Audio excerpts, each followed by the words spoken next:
Good evening everyone, good evening, good evening, good evening, नमस्कार, स्वागत, वंदन, अभिनंदन आप सभी का। आज की क्लास में आप सभी का स्वागत है। Am I audible and visible to you guys? नमस्कार, स्वागत, वंदन और अभिनंदन। स्वागत है आप सभी का आज के इस सेशन में। आशा करता हूं मैं आपको बेहतरीन तरह से दिखाई और सुनाई दे रहा हूंगा। जल्दी जल्दी बताओ जरा चैट में, am I audible and visible to you guys? क्या हाल है दोस्तों? Welcome welcome welcome welcome to this session. I hope I am audible and visible to you people.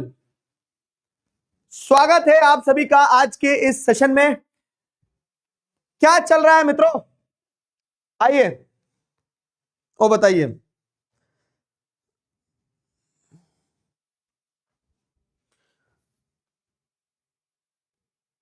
हाँ जी, तो देखो कहानी कुछ ऐसी है कि आज हमारे पास में सिविक्स का भी आखिरी चैप्टर है। चैप्टर का नाम है आउटकम्स ऑफ डेमोक्रेसी। मजेदार चैप्टर है। अच्छा, आउटकम्स ऑफ डेमोक्रेसी चैप्टर पे जाएं उसके पहले एक एग्जांपल देता हूं, एक कहानी सुनाता हूं तुम्हें। ऑडियो वीडियो क्लियर है? आज भी मिलवाओगे? हाँ मिलवाएंगे ना, रुक तो जाओ जरा। क्या चल रहा है? जो बच्चे बोल रहे हैं ना फॉग चल रहा है, ये ठंड वाला जो फॉग है ना बेटा, उसमें घुमा दूंगा, आप मिलोगे भी नहीं।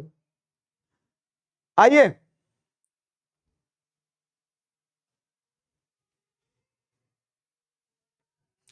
Outcomes of democracy. Outcomes of democracy basically जो आप क्लास 9th और 10th से पूरा डेमोक्रेसी डेमोक्रेसी पढ़ते आए हो ना, उसी से जुड़ा हुआ पार्ट है।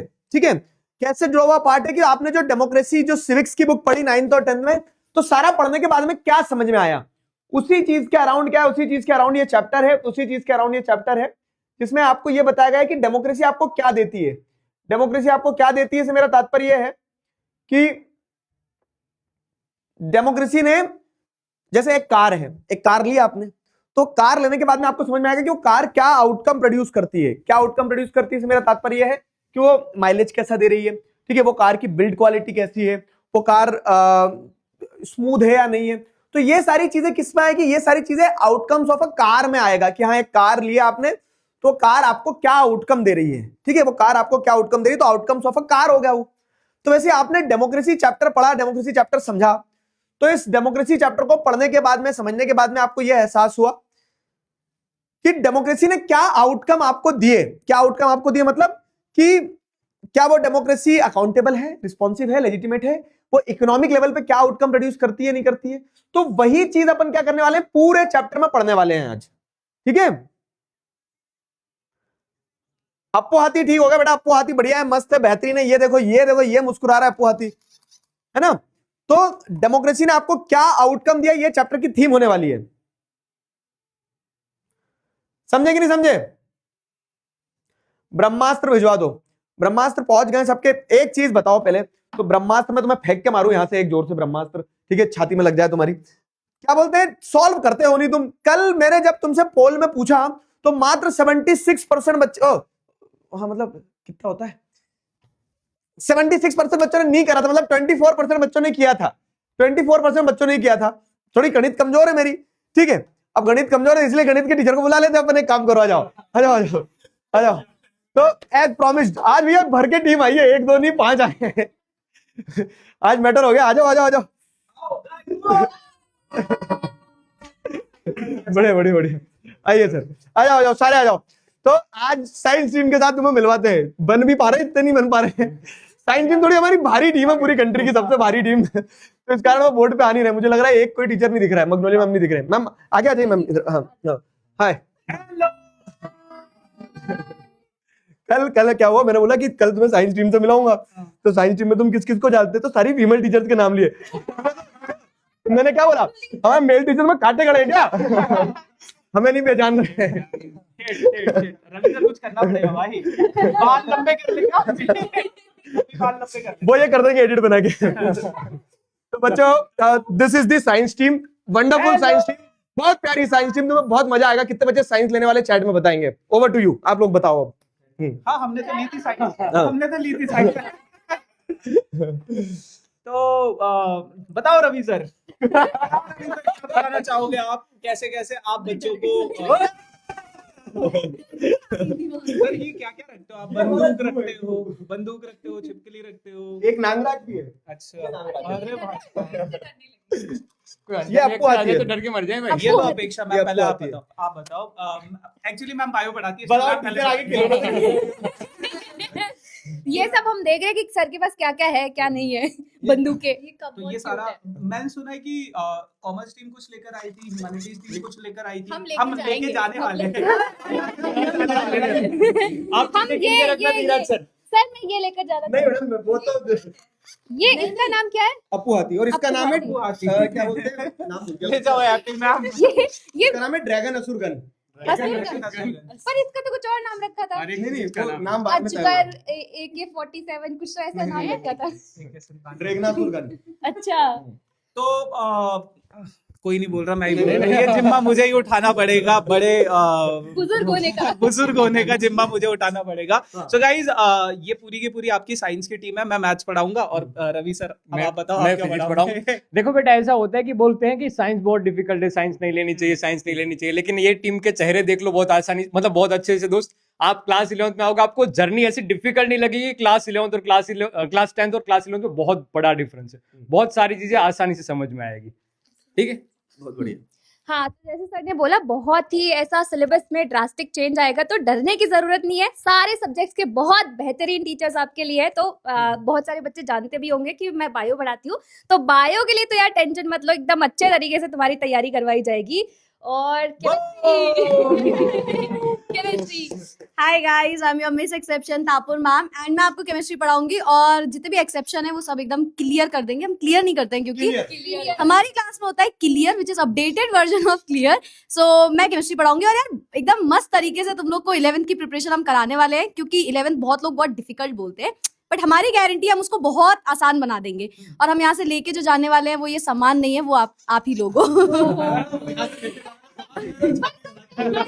हम नेक्स्ट ईयर के लिए यस हम आप ही को लेंगे नेक्स्ट ईयर। सो यस बच्चे क्या बोलते हैं, ये मैं लेकर जाऊँ कि नहीं?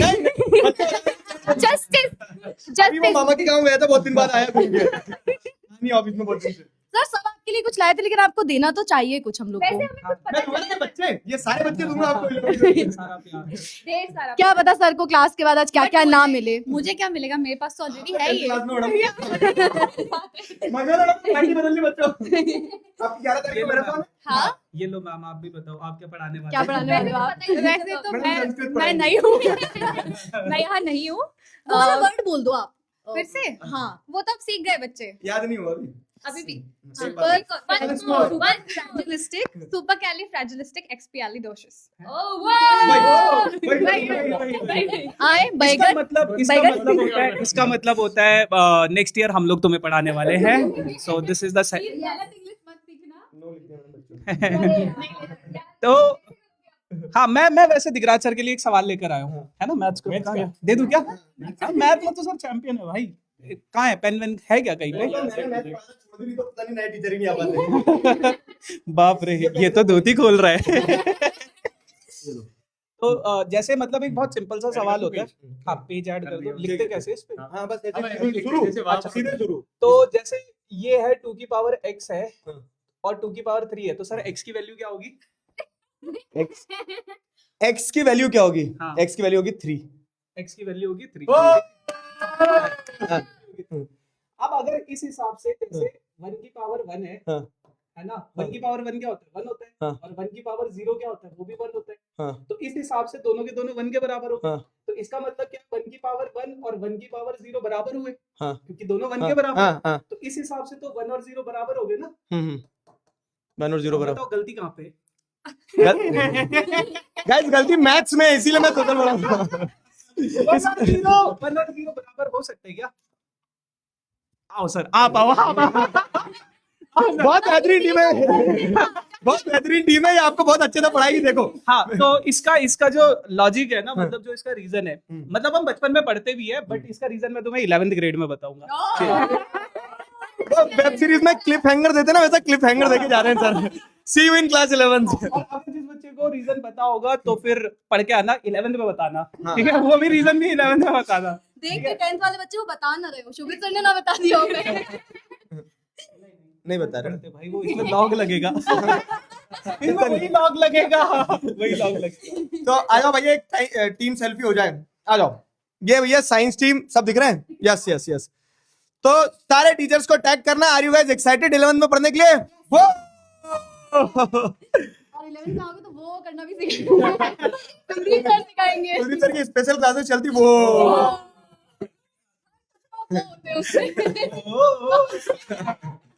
चलो सर, आप पढ़ाओ। ठीक है, ठीक थैंक है। You so much. चलो। बच्चों, अब हम मिलेंगे सीधा क्लास 11th में क्लास 11 तारीख को इंग्लिश की मैराथन है, तो मगनू मैम आपको वहां मिलने वाली है शार्प। ठीक है, ठीक है। Bye bye bye Magnu, bye. बताओ, मेरी बंदूक ले जा रहे हैं। अगर कल को तुम्हें ये ड्रैगन असुर और अप्पू हाथी ना मिले अभी आपको हमारी स्टोरी में मिलेगा। तो बच्चों समझ लेना कि लूटपाट मच गई है। ये मुझे मेरे स्टूडेंट्स ने दिया था बहुत पहले। ये भी सब मुझे स्टूडेंट्स ने दिए।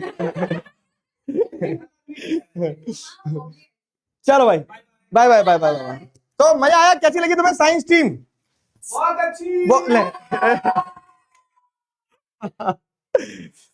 इस क्वेश्चन का आंसर देना है अपने को 11th में मैथ लेने के बाद, ठीक है? तो आ जाओ। तो देखा बच्चों, तुमने देखा कि बड़े प्यारे प्यारे लोग हैं नेक्स्ट टॉपर्स में। हमारे नेक्स्ट टॉपर्स के साथ पता है एक विशेष चीज क्या है? जैसे हम है ना, आपको 10th में पढ़ा रहे हैं, ठीक वैसे आपको 11th में टीचर मिलेंगे, ठीक वैसे ही आपको हर वो व्यक्ति मिलेगा जो नेक्स्ट टॉपर्स के साथ जुड़ा है। क्यों? क्योंकि ऑब्जेक्टिव ही एक रहता है। क्या ऑब्जेक्टिव एक रहता है? कि वो भाव के साथ, उस फीलिंग के साथ पढ़ाया जाए, और सारे टीचर्स वैसे ही पढ़ाते हैं, ठीक है? तो मैं अगर आपसे बोलूं भी ना कि हो सकता है कि इस चीज का क्रिटिसिज्म, उस चीज का क्रिटिसिज्म, नेक्स्ट टॉपर्स ऐसा, नेक्स्ट टॉपर्स वैसा, लेकिन एक चीज है जो मैं सीना ठोक के कह सकता हूं, क्या कि नेक्स्ट टॉपर्स जो है ना, वो बच्चों के लिए सबसे ज्यादा और सबसे पहले सोचने वाला प्लेटफॉर्म है, और उसीलिए शायद सबसे ज्यादा बच्चे, देश में सबसे ज्यादा बच्चे नेक्स्ट टॉपर्स को प्यार करते हैं, ठीक है? तो दैट इज द केस। तो लवली साइंस टीम थी। सारे टीचर्स से मिलना, जानना, समझना इनको, ठीक है? इनके वीडियोस देखना। नेक्स्ट टॉपर साइंस कर का 11th का चैनल है, तो तुम 10th के बाद 11th में जाओगे तो इन्हीं से पढ़ोगे, ठीक है? चलो आ जाओ। ये क्यों आ गया? तो आउटकम्स ऑफ डेमोक्रेसी बता रहा था मैं तुम्हें। अब सब यही है बेटा, कोई कहीं नहीं गया। अप्पू हाथी और ड्रैगन असुर और सब अपनी क्लास में ही है, किसी को नहीं जाने दिया।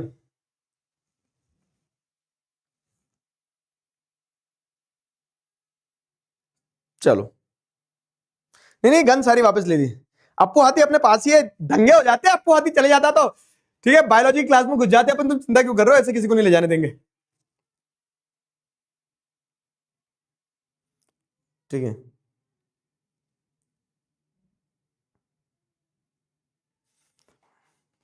मगनोलिया मैम आपको इंग्लिश पढ़ाएंगी।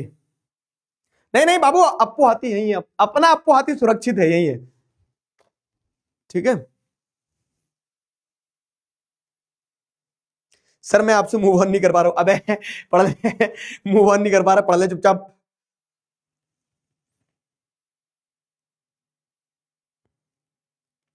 चलो चलो चलो चलो, चैप्टर अच्छा है, मजेदार, आउटकम्स ऑफ डेमोक्रेसी। देखो मैं आपको इस चैप्टर में बहुत ज्यादा कॉम्प्लिकेट नहीं करूंगा, सिंपल चीज बता रहा हूं।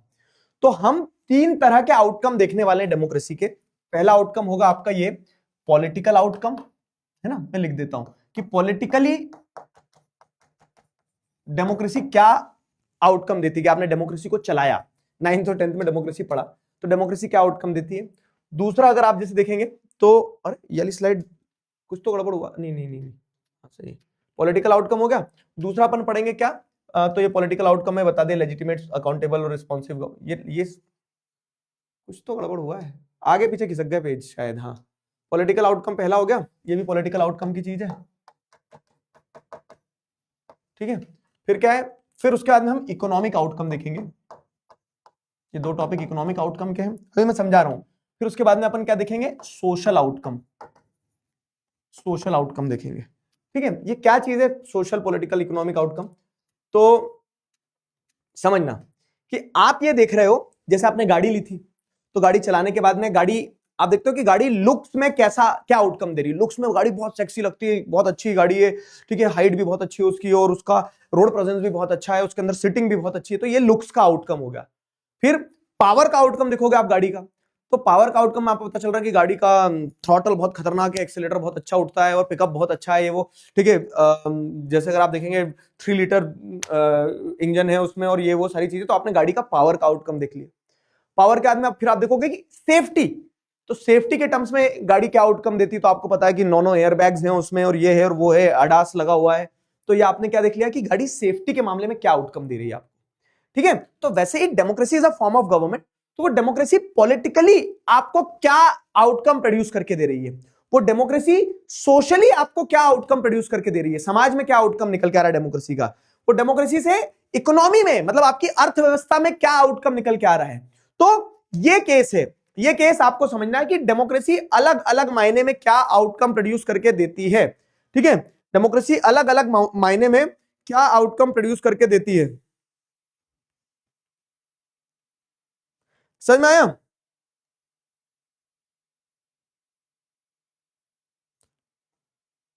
क्लियर हुआ?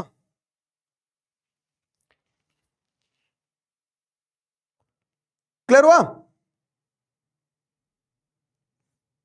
तो ये क्या रहता है, ये आउटकम्स ऑफ डेमोक्रेसी है।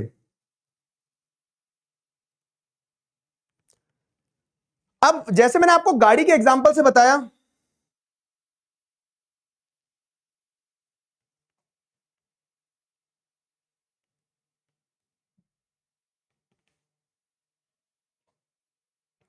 ठीक है,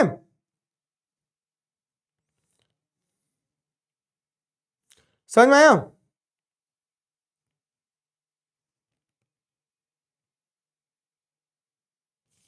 बताओ जल्दी।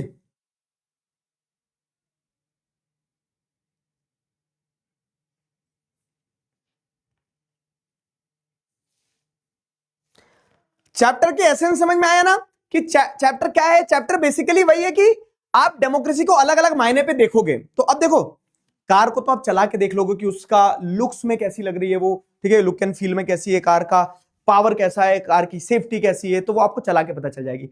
डेमोक्रेसी को आप कैसे पता करोगे? और एक कार को अगर आप समझना चाह रहे हो कि वो क्या आउटकम प्रोड्यूस करी, तो आप उसको दूसरी कार से कंपेयर भी करोगे।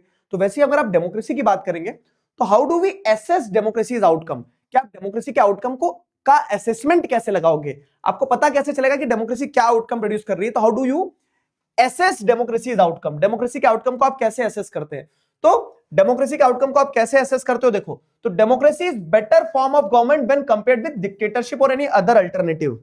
मैं अच्छा हूं या नहीं हूं, ये आपको कैसे पता लगेगा? जैसे एक एग्जांपल के तौर पे मैं बताता हूं कि मैं अच्छा हूं या नहीं हूं, ये आपको कैसे पता लगेगा? जब आप मुझे किसी दूसरे व्यक्ति के साथ कंपेयर करोगे, है ना, कंपैरिजन से आपको समझ में आएगा कि यार इसके अंदर ये कैरेक्टरिस्टिक्स है, इसके अंदर ये कैरेक्टरिस्टिक्स है, ये बेहतर है, ये उससे बेहतर है, या फिर ये अच्छा है, ये उससे अच्छा है, ये खराब है और ये बहुत अच्छा है।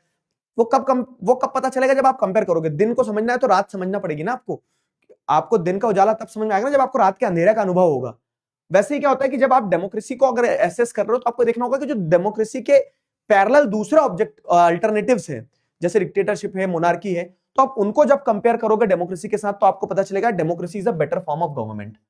अब सुनो मेरी बात, सारे बच्चे कान खोलकर सुन लो मेरी बात। आज निशाना नहीं लगाया ना अपन ने, भी निशाना लगाएंगे, पहले मेरी बात सुनो, ठीक है? क्या आपको ऐसे पता लगेगा क्या कि कौन सी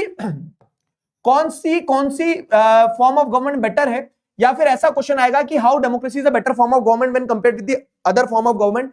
डेमोक्रेसी दूसरे फॉर्म ऑफ गवर्नमेंट से बेटर क्यों है, डेमोक्रेसी डिक्टेटरशिप से बेटर क्यों है।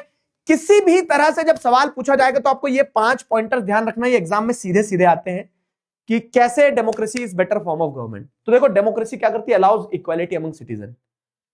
डिक्टेटरशिप में इक्वालिटी नहीं होगी। हिटलर ने मरवा दिया था नाजी को, सॉरी ज्यूस को। हिटलर ने नाजी हिटलर ने ज्यूस को गोलियां मरवा दी थी, ठीक है?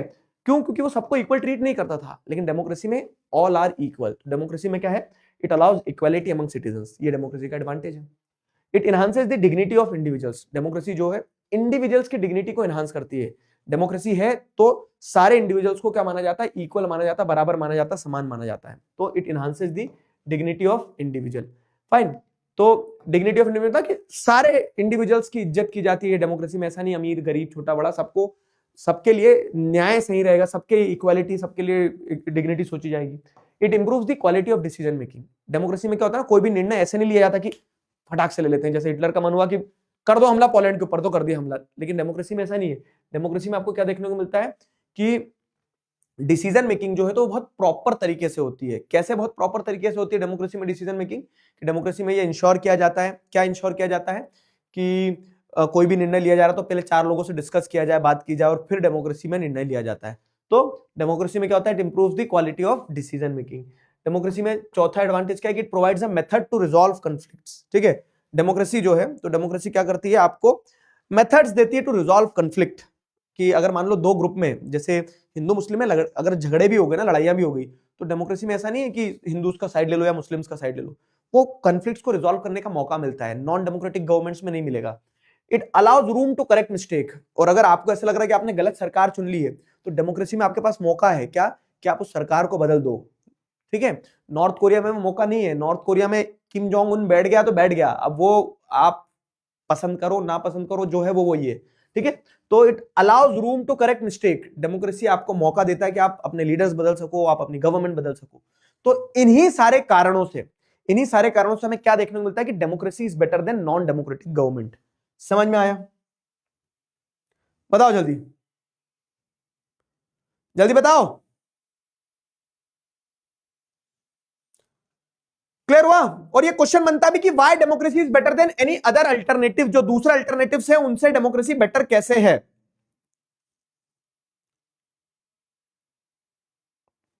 ठीक है,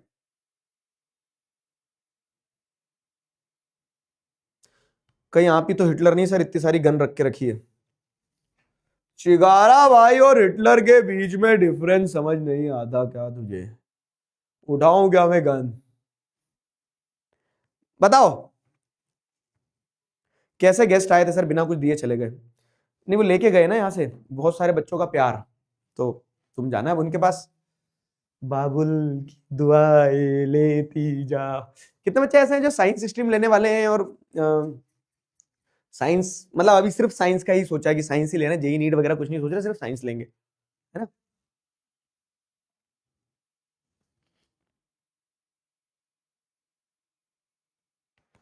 चलो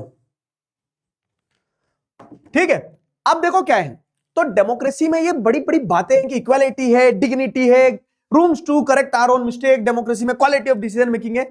सो all these are good in principles. ये सुनने में बहुत अच्छे हैं। जैसे डेमोक्रेसी में क्या है, ये लिखा है कि democracy allows equality among citizens. सारे सिटीजन जो है डेमोक्रेसी में इक्वल होते हैं। ठीक है, सारे सिटीजन डेमोक्रेसी में इक्वल होते हैं। तो democracy allows equality among citizen, तो ये इक्वालिटी की बात हो गई। ठीक है, it is good in principal, तो सही बात है कि हाँ डेमोक्रेसी क्या है, इक्वालिटी देती है, सुनने में बहुत अच्छा है।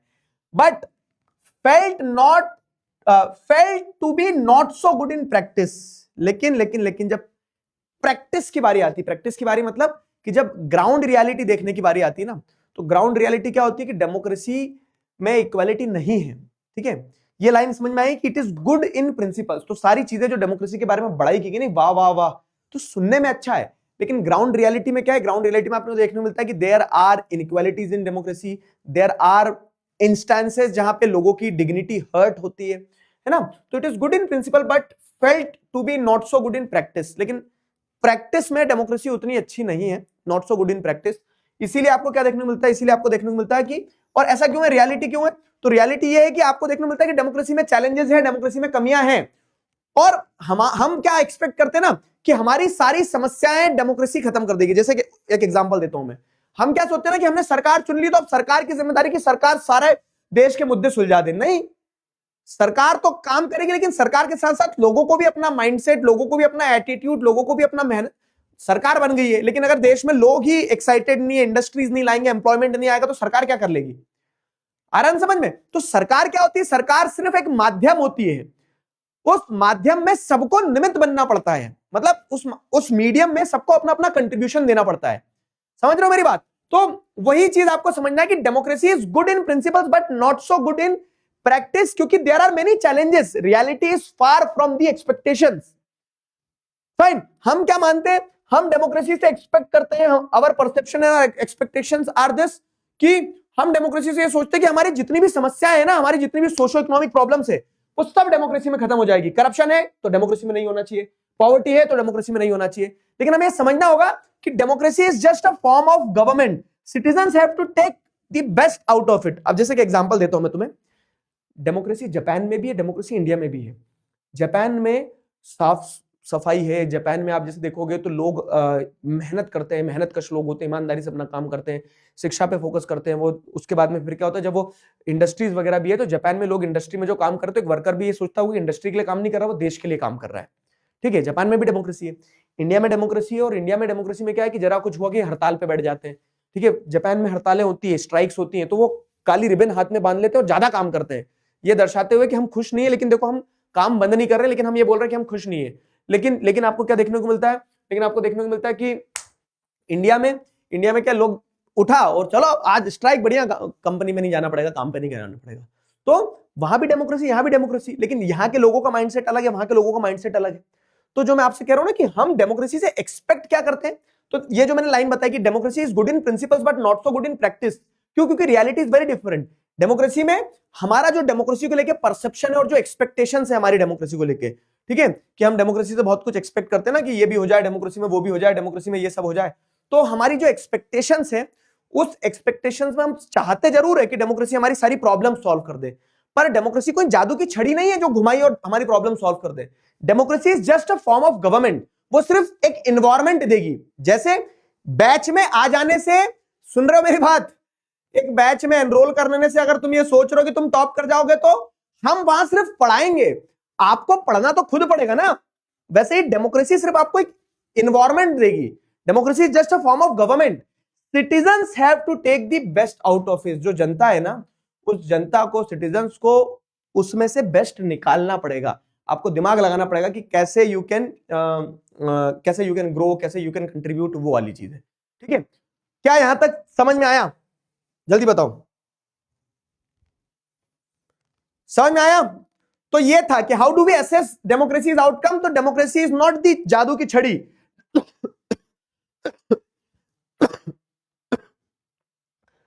Democracy is just a form of government. उस फॉर्म ऑफ गवर्नमेंट का आपको बेस्ट तरीके से इस्तेमाल करना होगा, और तभी क्या होगा, तभी ग्रोथ हो पाएगी। ठीक है, और डेमोक्रेसी क्यों बेटर है दूसरे फॉर्म ऑफ गवर्नमेंट से, तो उसके लिए 5 पॉइंट है। इसमें सीधा 5 नंबर का क्वेश्चन आता है एग्जाम में। क्लियर है? यहां तक क्लियर है? तो अब अपन देखेंगे कि डेमोक्रेसी को अलग अलग तरह से कैसे, डेमोक्रेसी के आउटकम को अलग अलग तरह से कैसे असेस किया जा सकता है। How is democracy better than other form of government? Choose the most appropriate option. सबसे अप्रोप्रिएट ऑप्शन क्या है इसमें? देखो, it enhances the dignity of individual, it promotes the equality among rights, it promotes tendency of private ownership only, it increases the individualism. बताओ, बताओ बताओ बताओ बताओ बताओ जल्दी। पोल दे दिया मैंने तो बेटा।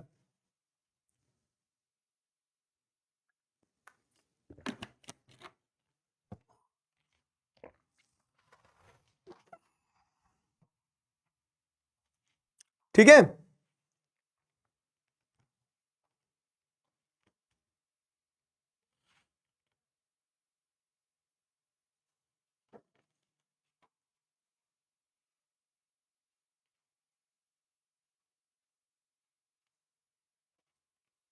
बताओ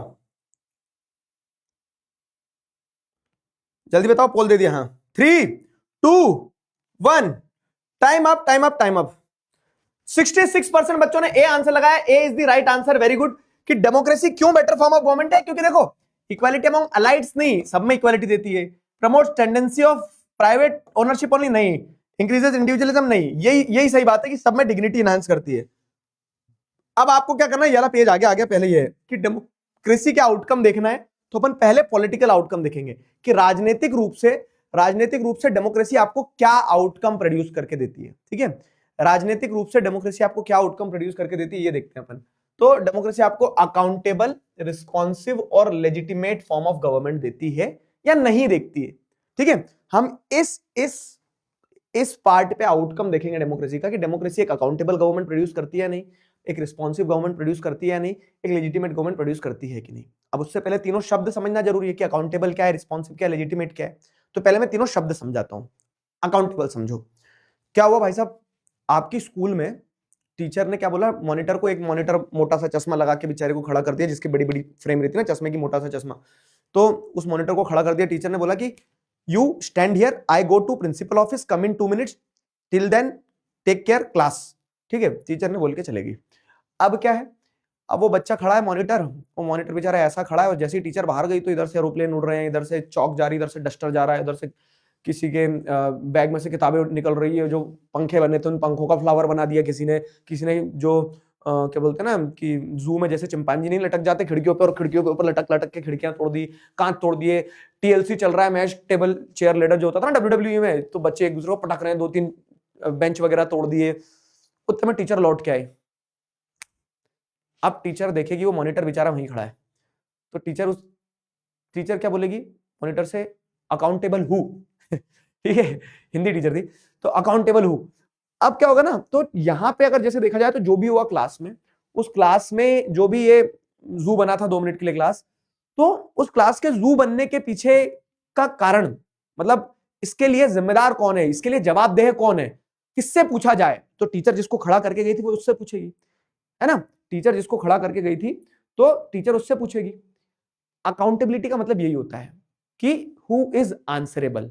तो क्या एक डेमोक्रेसी अकाउंटेबल गवर्नमेंट प्रोड्यूस करती है, ये देखेंगे। अकाउंटेबल। रिस्पॉन्सिव का मतलब क्या होता है, देखना अभी रिस्पॉन्सिव का मतलब मैं अभी समझाता हूं तुम्हें। अगर मैंने ऐसा डराया तुम्हें तो तुमने क्या करा, तुरंत रिस्पॉन्ड कर दिया, ऐसे हट गए या फिर जो भी है, डरे थे। रिस्पॉन्सिव का मतलब क्या होता है कि according to the situation you are responding, वही रिस्पॉन्सिव होता है। तो क्या डेमोक्रेसी एक रिस्पॉन्सिव गवर्नमेंट होती है? क्यों? क्योंकि आपको देखने को मिलता है कि डेमोक्रेसी में अगर जनता ये चाह रही है ना कि साफ पानी होना चाहिए, नल लगाओ, तो सरकार को तुरंत साफ पानी अवेलेबल करवाना पड़ेगा।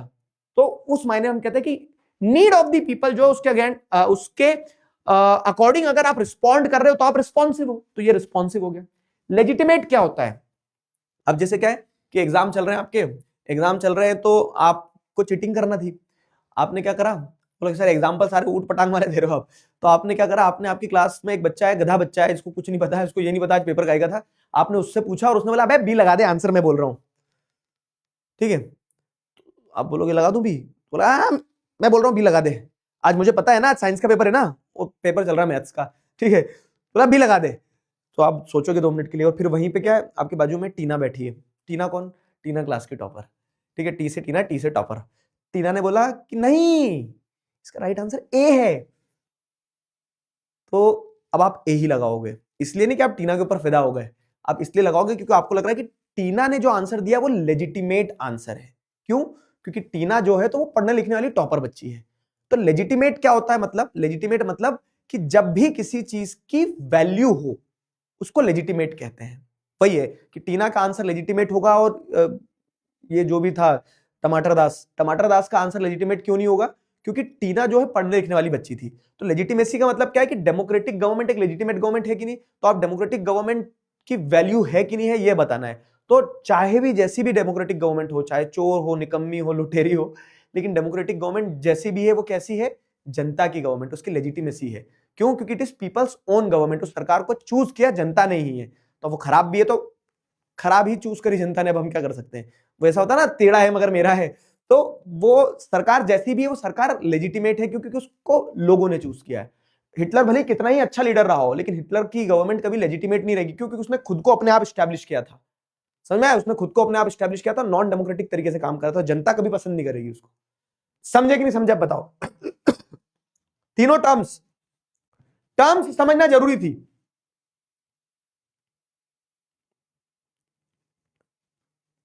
बताओ। लेजिटिमेट का मतलब ट्रस्टफुल बोल सकते हो, यस यस यस, टमाटर दास।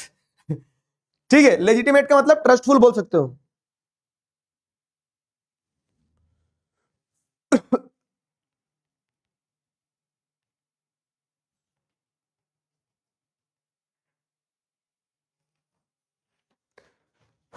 समझ में आया?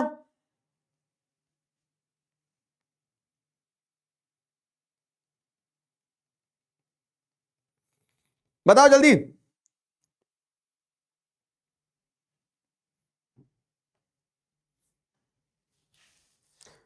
हाँ हाँ हाँ,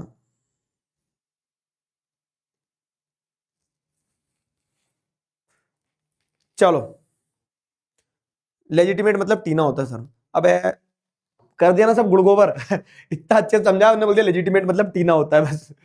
तो आ जाओ, अकाउंटेबल, रिस्पॉन्सिबल, लेजिटिमेट गवर्नमेंट क्या होता है? तो अकाउंटेबल मतलब an accountable government is answerable to its citizen. It is responsible for all the decision it makes and have an obligation to explain their decision and action to the citizen.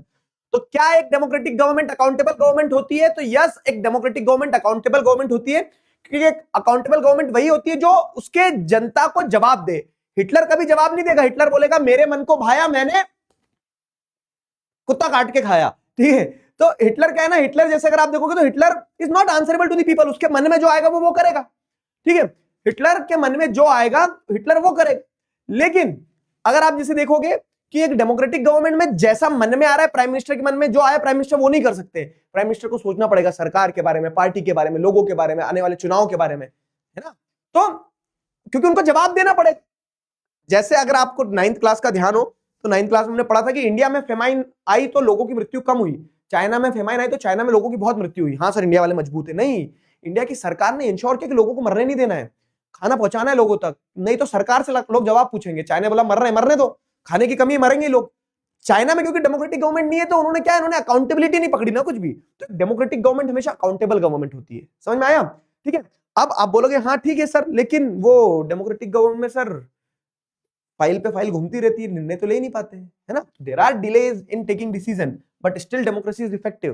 तो this is the fact कि democratic government जो है ना बहुत ज्यादा fast नहीं होगी। Democratic government में डिलेज होंगे कि एक फाइल से दूसरी फाइल, दूसरी फाइल से तीसरी फाइल, तीसरी फाइल से चौथी फाइल, इतने में आदमी मर जाता है। लेकिन उसके बावजूद भी डेमोक्रेटिक गवर्नमेंट क्या है ना, इफेक्टिव है। क्यों? क्योंकि डिसीजन हरीडली नहीं लिए जाते, डिसीजन डिबेट, डिस्कशन और कंसिडरेशन के बाद लिए जाते हैं। तो this makes democracy a democratic, this makes democracy a better government and accountable government. साथ ही साथ क्या ना, डेमोक्रेटिक गवर्नमेंट ट्रांसपेरेंट गवर्नमेंट भी होती है। ये भी आपको समझना है कि how democratic government is a transparent government. तो अब डेमोक्रेटिक गवर्नमेंट ट्रांसपेरेंट गवर्नमेंट कैसे बच्चे? ट्रांसपेरेंट का मतलब क्या होता है? तो जैसे ये क्या, ये ट्रांसलूजेंट है, मतलब दिख तो रहा है मुझे इधर कुछ है लेकिन क्या है वो दिख नहीं रहा, ट्रांसलूजेंट बोलते हैं ना इसको। एक होता है ओपेक। ओपेक क्या है? ओपेक मतलब ये है, अब मुझे इधर से उधर दिख नहीं रहा क्या है, ये ओपेक हो गया। और एक होता है ट्रांसपेरेंट। ट्रांसपेरेंट मतलब क्या है कि ट्रांसपेरेंट का मतलब ये हो गया, मेरी क्लास में तुम्हें सब मिल जाएगा। अब ट्रांसपेरेंट का मतलब ये हो गया, अब इधर से मुझे दिख रहा है टिकू, ठीक है। तो ट्रांसपेरेंट मतलब क्या, जिसमें आर पार दिखता हो, है ना। तो ये ट्रांसपेरेंट होता है। साइंस पढ़ा दी तुम्हें, खा जाऊं तुम्हारे साइंस वाले टीचर की नौकरी। तो डेमोक्रेटिक गवर्नमेंट एक ट्रांसपेरेंट गवर्नमेंट है। क्यों? क्योंकि डेमोक्रेटिक, ऐसा पूछ लेते कि how democratic government is a transparent government. तो ये टर्म्स हैं, टर्म्स ध्यान रखना चैप्टर में बस। क्योंकि डेमोक्रेसी में जो भी डिसीजंस लिए जाते हैं ना, वो डिसीजंस एक प्रोसीजर को फॉलो करके लिए जाते हैं। अगर कोई लॉ बनना है तो लॉ पार्लियामेंट में आएगा, बिल आएगा, डिबेट होगा, डिस्कशन होगा, तब ही कोई भी चीज कानून बनेगी। तो the decisions in a democracy are taken by following a procedure and citizens know about it, hence a democratic government is a transparent government. ठीक है। तो अंदर क्या चल रहा है सरकार में वो लोगों को पता रहता है, for the name of it, for the sake of it. ठीक है, कहने को पता रहता है, लेकिन कभी कभी दिक्कत भी हो जाती है कि हमारे बारे में तो सरकार को सब पता है, हमारी आधार आईडी पैन कार्ड से लगा के सब कुछ, लेकिन हमें सरकार के अंदर की चीजें उतनी नहीं पता रहती। लेकिन हाँ, राइट टू इंफॉर्मेशन वगैरह के चलते हम पूछ सकते हैं। डेमोक्रेसी अलाउ करती कि लोग देख सके कि कैसे निर्णय लिए जा रहे हैं। ठीक है, तो इसीलिए डेमोक्रेटिक गवर्नमेंट ट्रांसपेरेंट गवर्नमेंट होती है। तो क्या आपको अकाउंटेबिलिटी वाला पॉइंट समझ में आया कि democratic government is an accountable government? बताओ। भविष्य गौर बेटा, स्पैम मत करो, मैं ब्लॉक कर दूंगा। ठीक है, डिसीजन मेकिंग प्रोसेस मतलब कि अगर लॉ बनाया गया तो कैसे बनाया गया वो पता रहता है डेमोक्रेसी में। नॉन डेमोक्रेसी में तो बंद दरवाजे के अंदर क्या निर्णय ले लिए किसको पता, जंगल में मोर नाचा किसने देखा, वैसा रहता है ना। ठीक है,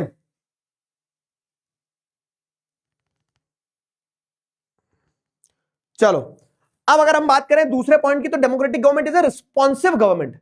रिस्पॉन्सिव मतलब क्या है कि वही कि response to the needs and the situation. तो a government is said to be responsive government when it responds to the demand of the public and considered it very much part of the government. तो एक वही government को आप responsive government बोलोगे जो public की demand के हिसाब से रिस्पॉन्ड करती है।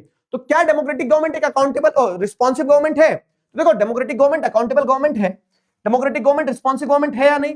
तो हमने दो जगह पर रिस्पॉन्सेस देखे हैं डेमोक्रेटिक गवर्नमेंट के, कि democratic government do not have very good record when it comes to sharing information with citizens and there are instances of corruption.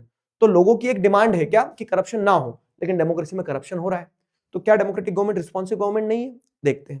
Democratic government में क्या होता है ना कि लोगों की एक डिमांड रहती है क्या कि information should be shared with the people, लेकिन at times there are instances जहां पे लोगों तक इंफॉर्मेशन नहीं पहुंचाई जाती है। तो क्या डेमोक्रेटिक गवर्नमेंट रिस्पॉन्सिव नहीं है? तो अब आपको यहां पे समझना होगा टू अ लार्ज एक्सटेंड अगर आप देखोगे तो डेमोक्रेसी लोगों के, जैसे चुनाव में अगर लोग चाह रहे हैं कि भैया इस बार तो महंगाई कम होना चाहिए, पेट्रोल के दाम कम होना चाहिए, तो सरकार ये काम करेगी कि पेट्रोल के दाम कम करे, ठीक है? तो वो it responds to the need and the wishes of the people, तो रिस्पॉन्सिव तो होती है डेमोक्रेटिक गवर्नमेंट, ठीक है? साथ ही साथ क्या होता है, आप देखोगे कि डेमोक्रेटिक गवर्नमेंट में कुछ चैलेंजेस है कि करप्शन है, democratic government is not very good when it comes to sharing information जब शेयर करने की बात आती है तो डेमोक्रेसी में कमियां हैं, लेकिन यही कमियां तो नॉन डेमोक्रेटिक गवर्नमेंट में भी है। अगर जैसे आप बोलोगे कि हमारा बच्चा जो है तो हमारा बच्चा पढ़ता नहीं है, हमारा बच्चा जो है तो मस्ती बहुत करता है लेकिन हमारी रिस्पेक्ट करता है, ठीक है, और सारे बच्चे मस्ती करते, सारे बच्चे पढ़ते नहीं है, तो एटलीस्ट तुम्हारा बच्चा तुम्हारी रिस्पेक्ट तो कर रहा है। तो वैसे ही डेमोक्रेसी में एटलीस्ट गवर्नमेंट रिस्पॉन्ड तो करती है तुम्हारी नीड्स के हिसाब से, भले ही उसमें करप्शन हो, भले ही उसमें भले ही डेमोक्रेटिक गवर्नमेंट उतने ज्यादा इंफॉर्मेशन आपके साथ शेयर ना कर रहा हो। क्यों? क्योंकि यही चीज आपको नॉन डेमोक्रेटिक में भी देखने को मिलेगी। तो इट्स बेटर कि हम डेमोक्रेटिक गवर्नमेंट ही चूज करें, एटलीस्ट वो रिस्पॉन्सिव तो है, समझे? एटलीस्ट वो रिस्पॉन्सिव तो है। अब अकाउंटेबल और रिस्पॉन्सिव हो गया, तो अब तीसरा वर्ड है लेजिटिमेट, ठीक है? तीसरा वर्ड है आपका लेजिटिमेट। लेजिटिमेट, एक डेमोक्रेटिक गवर्नमेंट लेजिटिमेट गवर्नमेंट है या नहीं है? और अगर एक डेमोक्रेटिक गवर्नमेंट लेजिटिमेट है तो कैसे है? तो अब उसका आंसर क्या है कि डेमोक्रेटिक गवर्नमेंट हो सकता है कि स्लो हो, उतना फास्ट डिसीजन ना ले, हो सकता है लेस एफिशिएंट हो सकता है करप्ट हो, है ना? ये सारी चीजें आपको पता है कि डेमोक्रेसी में हो सकती है, लेकिन but it is people's own government. मतलब ऐसा ना कि ये तेरा है मगर मेरा है, तो वही है कि कितना ही मूर्ख बच्चा क्यों ना हो, जिनका बच्चा उनको तो प्यारे ही लगेगा ना, जिनका बच्चा उनको तो प्यारे लगेगा कि आजा मेरे मूर्ख बेटे पप्पू। तो क्या हो रहा है कि वही वाला केस है कि डेमोक्रेटिक गवर्नमेंट भले ही स्लो हो, लेस एफिशिएंट हो, करप्ट हो, लेकिन डेमोक्रेसी के साथ एक अच्छी चीज क्या है कि democracy is a legitimate government, it is people's own government. वो जैसी भी है उसको जनता ने ही चूज किया है, तो उसके पीछे सपोर्ट है, जनता का सपोर्ट है। तो डेमोक्रेटिक गवर्नमेंट एक लेजिटिमेट गवर्नमेंट है, ठीक है? It is the government which people wished to be ruled by representatives elected by them, so a democratic government is legitimate government। समझ में आई मेरी बात? तो तीनों पैरामीटर्स अगर हम देखें तो डेमोक्रेसी क्या पॉलिटिकल आउटकम प्रोड्यूस करती है, तो डेमोक्रेसी ये पॉलिटिकल आउटकम प्रोड्यूस करती है कि डेमोक्रेसी एक अकाउंटेबल गवर्नमेंट भी, एक रिस्पॉन्सिव गवर्नमेंट भी, एक लेजिटिमेट गवर्नमेंट भी है। तो अगर आप डेमोक्रेसी का स्टेटस देखोगे अराउंड द वर्ल्ड, तो people prefer dictatorship, people prefer democracy over dictatorship everywhere in the world accept Pakistan. Pakistan तो हम सीरियस लेते नहीं है, ठीक है? तो पाकिस्तान को छोड़ के बाकी पूरे एरियाज में अगर आप देखोगे तो इंडिया में, जैसे साउथ एशिया में अगर आप देखो तो इंडिया में 62% लोग बोलते हैं क्या कि डेमोक्रेसी होना चाहिए, ठीक है? और नहीं ऐसा नहीं, रुक जाओ, इसका ऐसा था। जैसे अलग अलग कंट्रीज में देखोगे आप तो डेमोक्रेसी इज प्रेफरेबल। बांग्लादेश में 69% लोग बोलते हैं, इंडिया में 70% लोग, नेपाल में 62% लोग बोलते हैं, श्रीलंका में 71% लोग बोलते हैं। समटाइम डिक्टेटरशिप इज बेटर, तो 6% लोग बांग्लादेश में बोलते हैं कि डिक्टेटरशिप सही है, इंडिया में 9% बोलते हैं, नेपाल में 10%, पाकिस्तान में 14% और श्रीलंका में 11%। डजंट मैटर टू मी, मतलब मुझे फर्क नहीं पड़ता, मुझे फर्क नहीं पड़ता वाले बच्चे लोग कितने हैं? 25% बांग्लादेश में, इंडिया में 21% है, नेपाल में 28% और अर्धशतक के आसपास 49% लोग जो हैं तो वो पाकिस्तान में बोलते हैं कि हमें फर्क नहीं पड़ता, ठीक है? तो लेकिन आप पूरा डेटा देखोगे तो एक्सेप्ट पाकिस्तान, बाकी सारी कंट्रीज में, साउथ एशियन कंट्रीज में अधिकतर लोग यही बोलते हैं कि democracy is far better than any other form of government, dictatorship वगैरह सबसे बेटर है, ठीक है? अब ये मत पूछना कोई मुझसे कि सर पाकिस्तान में क्यों नहीं पसंद करते, नहीं करते, उनको वैसे ही रहना है, ठीक है? ये हो गया। अब यहां पे वही बताया गया कि very few doubt the suitability of democracy for their own countries. तो बहुत ही अधिकतर लोग बोलते हैं कि डेमोक्रेसी सूटेबल है उनके देश के लिए, बहुत कम लोग ऐसे बोलते हैं कि डेमोक्रेसी सूटेबल नहीं है, ठीक है? ओवरवेलमिंग सपोर्ट टू डेमोक्रेसी, तो डेमोक्रेसी को सपोर्ट करने वाले, स्ट्रांगली एग्री करने वाले बहुत लोग ज्यादा है, ठीक है? तो ये पूरा डेटा बताता है कि democracy is there are limitations in democracy है, करप्शन है, स्लो हो सकती है, एफिशिएंट नहीं होगी उतनी, लेकिन it is people's own government, it is accountable, it is responsive. तो ये पॉलिटिकल आउटकम प्रोड्यूस करती है डेमोक्रेसी, ठीक है? ये पॉलिटिकल आउटकम प्रोड्यूस करती है। चलो इस सवाल का जवाब दो, और पॉलिटिकल आउटकम पे अगर कोई डाउट हो तो बताओ। हाँ जी, हाँ जी, Read the following statements regarding democracy and choose the correct option. It promotes equality among citizens, government by few individuals, protection of human rights, ensure checks and balance system. Choose the correct option about democracy. ठीक है, ठीक है, ठीक है, लगाओ जरा सही answer फटाफट।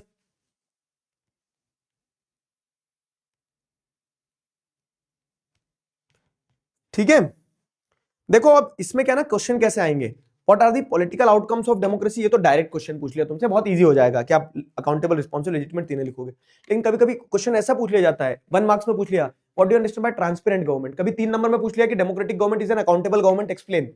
तो आप बताओगे उसमें कि डिसीजन जो लिए जाते हैं उनके लिए लीडर्स आंसरेबल होते हैं, तो इसलिए डेमोक्रेटिक गवर्नमेंट अकाउंटेबल गवर्नमेंट है। समझ में आ रहा है? तो ऐसे सवाल बनेंगे इस पे, एक एक शब्द पे भी बन सकते हैं, पूरे टॉपिक पे भी बन सकते हैं, और पूरे चैप्टर पे भी एक क्वेश्चन बन सकता है, अभी आखिरी में बताऊंगा वो।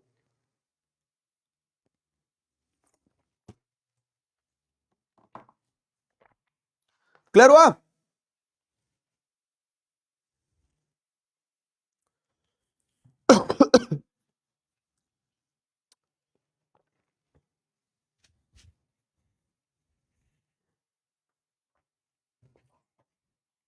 क्लियर हुआ?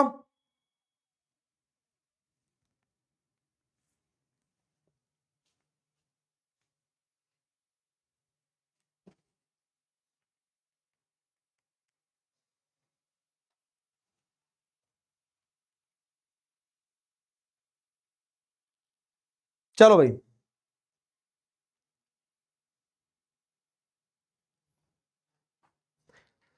हाँ सर, जो है अच्छा है, ये बात तो सही है। देखो दुनिया में जो भी है ना बहुत अच्छा है, क्यों? क्योंकि आप सोचो, मतलब भगवान ने भी हर चीज कितनी अच्छी बनाई ना। तो वो बच्चे जो चश्मा लगा के घूम रहे हैं, तो अगर कान नहीं बनाए होते भगवान ने, तो वो फिर चश्मा कैसे लगाते हैं? खिल्लियां ठोकना पड़ती है, ऐसे खिल्लियां ठोकना पड़ती है, उसके ऊपर फ्रेम लटकती है। तो जो होता है ना अच्छे के लिए होता है।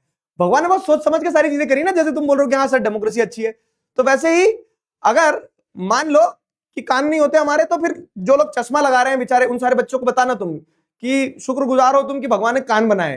अगर कान नहीं बनाए होते तो जो चश्मा लगाते हैं उनको क्या करना पड़ता है? यहाँ 2 खिल्लियां ठोकना पड़ती है, उसके ऊपर फ्रेम लटकती। तो इसके लिए जो है बेहतरीन है, जो हो रहा है, जो बना है, जो जैसा है, वो सब कुछ अपने एक ऑब्जेक्टिव के साथ है। ठीक है?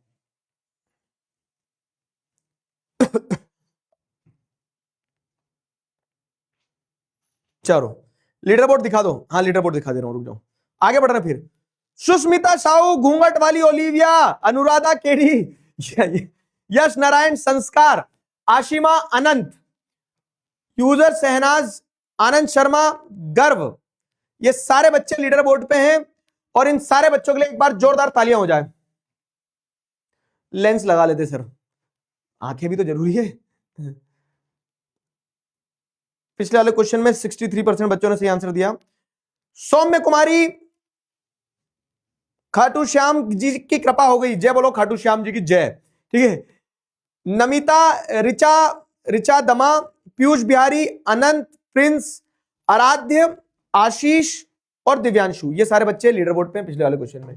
अब आ जाओ, पॉलिटिकल आउटकम हो गया, अब इकोनॉमिक आउटकम की बात करते हैं कि इकोनॉमिकली डेमोक्रेसी क्या आउटकम प्रोड्यूस करती है। ठीक है, इकोनॉमिकली डेमोक्रेसी क्या आउटकम प्रोड्यूस करती है। तो अगर इकोनॉमिक आउटकम की बात करें तो इकोनॉमिक ग्रोथ एंड डेवलपमेंट के हिसाब से अगर आप देखोगे ना, तो दो टॉपिक है देखो इकोनॉमिक आउटकम में, कि क्या डेमोक्रेसी इकोनॉमिक ग्रोथ और डेवलपमेंट देती है, हाँ या ना, यह आउटकम देखना है। और क्या इकोनॉमी क्या डेमोक्रेसी इनइक्वालिटी और पॉवर्टी को खत्म करती है। तो हम 2 सवाल है मेरे आपसे कि आपको डेमोक्रेसी को इकोनॉमिक एस्पेक्ट पे देखना है कि अर्थव्यवस्था में डेमोक्रेसी क्या आउटकम दे रही है।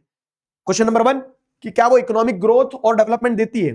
तो देखो, आप अगर डेमोक्रेसी और डिक्टेटरशिप को कंपेयर करोगे ना, तो आपको पता चलेगा कि 1950 से 2000 के बीच में जो डिक्टेटरशिप वाली कंट्रीज थी ना, उनमें higher rate of economic growth रहा है। क्या बात करते हो सर, हिटलर ने ज्यादा पैसा कमाया? हाँ, तो डिक्टेटरशिप्स में इकोनॉमिक ग्रोथ रेट ज्यादा रहा, but development depends on several factors. तो डेवलपमेंट सिर्फ डिक्टेटरशिप या डेमोक्रेसी पे डिपेंडेंट नहीं होता है, डेवलपमेंट के पीछे बहुत सारे फैक्टर्स है, जैसे कंट्री की पॉपुलेशन कितनी है, कंट्री का साइज कितना है, ग्लोबल सिचुएशन क्या चल रही है, उस कंट्री को दूसरी कंट्री से सपोर्ट मिल रहा है नहीं मिल रहा है, वहां इकोनॉमिक प्रायोरिटीज क्या है, ठीक है, ग्लोबल सिचुएशन क्या है। तो एक नहीं अनेक फैक्टर है। जैसे मैं बोलता हूं, मस्ती करने वाले बच्चे जो है टॉप कर गए, लेकिन टॉप करने में सिर्फ मस्ती करना या मस्ती ना करना फैक्टर नहीं होता है। एक फैक्टर ये भी होता है ना कि पढ़ रहे हैं कि नहीं। एक बच्चा मस्ती भी खूब कर रहा है, पढ़ भी खूब रहा है, तो टॉप भी करेगा, मस्ती भी करेगा। तो वैसे ही क्या है कि इकोनॉमिक ग्रोथ की अगर आप बात करो तो इकोनॉमिक ग्रोथ सिर्फ फॉर्म ऑफ गवर्नमेंट पे डिपेंडेंट नहीं होती कि डेमोक्रेसी या डिक्टेटरशिप है उस हिसाब से इकोनॉमिक की ग्रोथ होगी या नहीं होगी। ये बात तय है, ये मतलब डेटा मिला है आपको कि डिक्टेटरशिप में इकोनॉमिक ग्रोथ रेट ज्यादा रहा है, हल्का सा ज्यादा रहा है, लेकिन इकोनॉमिक ग्रोथ रेट सिर्फ डिक्टेटरशिप पे डिपेंडेंट नहीं होती, और भी फैक्टर्स उन पे डिपेंडेंट होते हैं। और जब आप बात करोगे क्या कि डेमोक्रेसी जो है ना, तो democracy is not the guarantee of economic development, but it is better to prefer democracy as it is other positive outcomes. ठीक है, तो डेमोक्रेसी या डिक्टेटरशिप कोई भी गारंटी ऑफ इकोनॉमिक डेवलपमेंट नहीं देगा आपको, क्योंकि ऐसे भी देश है जो डिक्टेटरशिप में है लेकिन लेस डेवलप्ड है, और ऐसे भी देश है जो डेमोक्रेसी में है लेकिन डेवलप्ड बहुत है। ठीक है, तो केस क्या है, केस क्या है। और जब आप poor countries with democracy and dictatorship देखोगे ना, तो वहां पे डिफरेंस बहुत नेग्लिजिबल है ही नहीं, ना के बराबर है। तो इसलिए हमें यह देखना है कि भले ही डिक्टेटरशिप में इकोनॉमिक ग्रोथ रेट ज्यादा रहा हो थोड़ा सा, लेकिन फिर भी लोग डेमोक्रेसी को ही प्रेफर करते हैं। क्यों? क्योंकि people prefer democracy as it has other positive outcomes. Democracy के दूसरे पॉजिटिव आउटकम्स हैं, और उन दूसरे पॉजिटिव आउटकम्स के चलते it is better to prefer democracy, इसीलिए डेमोक्रेसी को आप प्रेफर करते हो। ठीक है, इसीलिए आप डेमोक्रेसी को प्रेफर करते हो। अब चलो ठीक है सर, मान लिया कि ग्रोथ में और भी बहुत सारे फैक्टर्स होते, तो डिक्टेटरशिप आगे हो गया। ठीक है, मान लो डिक्टेटरशिप वालों ने 1000 रुपए कमा लिया, तो डेमोक्रेसी वालों ने 900 रुपए कमाए, कोई बात नहीं। लेकिन डिक्टेटरशिप में हो सकता है कि 1000 में से 800 रुपए वो डिक्टेटर के पास ही हो, जनता के पास मात्र 200 रुपए ही हो, क्योंकि डिक्टेटर अपने हिसाब से चलाएगा देश। लेकिन डेमोक्रेसी ने अगर 900 रुपए भी कमाया, तो 900 रुपए में सारे 900 रुपए लोगों के पास होना चाहिए, गरीबी नहीं होना चाहिए, है ना, इक्वालिटी होना चाहिए। तो यहां पे वही कि इनइक्वालिटीज नहीं होना चाहिए डेमोक्रेसी में, ये दूसरा आउटकम है, दूसरा सवाल जो मैं बोल रहा हूं। ठीक है, डेमोक्रेसी में पॉवर्टी नहीं होना चाहिए, क्योंकि सरकार है तो सरकार तो सबके बारे में सोचेगी, गरीबी खत्म करना चाहिए। तो क्या डेटा आपको पता चलता है, क्या आउटकम यहां पता चलता है? तो पहला आउटकम जैसे देखेंगे तो democracy does not guarantees economic growth and development, ये आउटकम प्रोड्यूस हुआ। लेकिन हम फिर भी डेमोक्रेसी प्रेफर करते हैं, बोलते हैं ना कि तुम्हारी एक्स जो है भले ही टॉक्सिक हो, लेकिन याद तुम्हें बार बार आएगी उसकी। तो वैसे क्या है कि भले ही डेमोक्रेसी जो है, भले ही डेमोक्रेसी क्या हो कि उतना अच्छा आउटकम प्रोड्यूस ना करे। क्यों? क्योंकि डिक्टेटरशिप में बेटर इकोनॉमिक ग्रोथ देखने को मिल रही है, लेकिन फिर भी आप डेमोक्रेसी के पास ही जाओगे। जैसे कि आपकी एक्स कितनी ही टॉक्सिक हो, लेकिन बार बार क्या करते हैं, उसी की याद आती है आपको। तो वैसे ही यहां पे सिस्टम है, समझे कि नहीं समझे? वैसा ही सिस्टम है यहां पे कुछ, क्योंकि उसके दूसरे एडवांटेजेस हैं। अब अगर हम देखें तो reduction of inequality and poverty, तो क्या डेमोक्रेसी ने पॉवर्टी को और इनइक्वालिटी को रिड्यूस कर दिया, है ना? मान लिया कि डेमोक्रेसी में इकोनॉमिक ग्रोथ नहीं हुई, लेकिन जितनी ग्रोथ हुई उतनी में सब में बटी है, नहीं बटी है? फाइन, जितनी ग्रोथ हुई उतनी सब में बटी है, नहीं बटी है? तो democracies are based on political equality but not on economic equality. जब आपको ये समझना है कि डेमोक्रेसी जो है ना, आपको इकोनॉमिक इक्वालिटी नहीं देगी कि डेमोक्रेसी में हो तो सबको बराबर पैसे मिलेंगे। डेमोक्रेसी में आपको क्या देखने को मिल रहा है कि डेमोक्रेसी में हो सकता है कि पैसा बहुत हो डेमोक्रेसी में, लेकिन वो पैसा सब में बराबर बटे इसकी गारंटी नहीं है। डेमोक्रेसी में गारंटी है पॉलिटिकल इक्वालिटी कि आपको वोटिंग राइट सबको बराबर मिलेंगे, अमीर गरीब छोटा बड़ा, upper caste lower caste, male female, Hindu Muslim, सबको वोटिंग राइट बराबर रहेंगे। तो democracies are based on political equality but not on economic equalities. ठीक है, तो इकोनॉमिक इक्वालिटी की गारंटी नहीं है डेमोक्रेसी में। लेकिन सर डेमोक्रेसी में इकोनॉमिक इनइक्वालिटीज को खत्म तो करना चाहिए, तो खत्म करने का प्रयास किया जाता है, लेकिन ऐसा नहीं है कि इकोनॉमिक इनइक्वालिटीज है नहीं, गरीबी है नहीं। डेमोक्रेसी में आपको क्या देखने को मिलता है कि small number of ultra rich people जो है, कुछ लोग जो बहुत अमीर है ना, they enjoy a highly disproportionate share of wealth.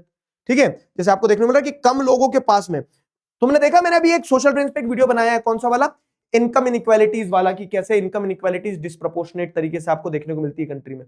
तो उस वीडियो में मैंने आपको बताया कि कैसे कंट्री के मात्र कुछ परसेंट लोग जो है, 1% लोगों के पास लगभग 40% वेल्थ होती है कंट्री की। ठीक है, और कंट्री के मेजर हिस्सा 50% लोगों के पास मात्र बहुत कम पैसा होता है जिसमें उनको उनका गुजारा बसेरा जीवन चलाना होता है। तो केस क्या है? केस यही है कि इकोनॉमिक इनइक्वालिटीज है डेमोक्रेसी में। Those at the bottom find it difficult to meet their basic needs, and those at those section of the society, वो जो ultra rich section of the society है, they enjoy highly disproportionate share of wealth, उनके पास खूब पैसा होता है। ठीक है, तो ऐसे inequalities है डेमोक्रेसी में। ठीक है, ऐसे inequalities है। Not very successful in reducing economic inequalities। तो डेमोक्रेसी, ये एग्जाम्पल, ये डेटा ये प्रूफ करता है कि डेमोक्रेसी जो है तो is not very good in reducing economic inequalities. ठीक है, though the poor makes up a large proportion of their vote, no party would like to lose their vote. अब गरीब हैं और कोई भी नहीं चाहेगा कि गरीबों का वोट उन्हें ना मिले, तो नेता सब बोलेंगे कि हम गरीबी खत्म करेंगे, लेकिन कोई भी गरीबी खत्म नहीं करेगा। क्यों? क्योंकि गरीब खत्म कर देंगे तो फिर गरीब बचेंगे नहीं, तो फिर मुद्दा क्या बचेगा? समझ रहे हो? बहुत गहरी बात बोल दी मैंने कि हर इंसान को समस्या दिख रही है लेकिन कोई भी समस्या का समाधान नहीं देगा, क्योंकि अगर एक बार समस्या का समाधान दे दिया तो फिर वो अगली बार समस्या क्या बनाएंगे और किस समस्या पे फिर चुनाव लड़ेंगे। समझे? तो वही चीज है कि though the poor makes up a large proportion of vote, no party would like to lose their vote, लेकिन उसके बावजूद भी yet democratically elected government are not keen to address the situation of poverty as we expect them. ठीक है, तो उसके बावजूद भी गरीबी खत्म नहीं होगी, क्योंकि उनको चाहिए कि गरीब बना रहे, क्योंकि वो गरीब बना रहेगा तो तभी तो वो अगले चुनाव में वादा करेंगे ना कि हम गरीबी खत्म करेंगे, और खत्म कर देंगे तो फिर अगले चुनाव में मुद्दा क्या होगा उनके पास। समझ रहे हो मेरी बात?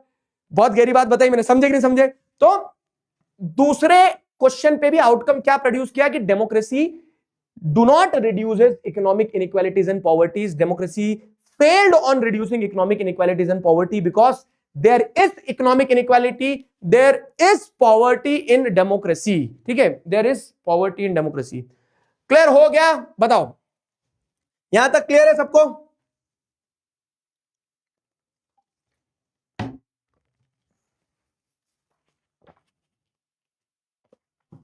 तो अपन ने इकोनॉमिक आउटकम देख लिया। अब इकोनॉमिक आउटकम के बाद में सोशल आउटकम। किसी को डाउट हो तो बताओ। आज गुस्से में क्यों पढ़ा रहे हो सर? अबे चैप्टर ही ऐसा है। ठीक है, गुस्से में नहीं पढ़ा रहा हूं, आज चैप्टर ही ऐसा है। क्लियर है?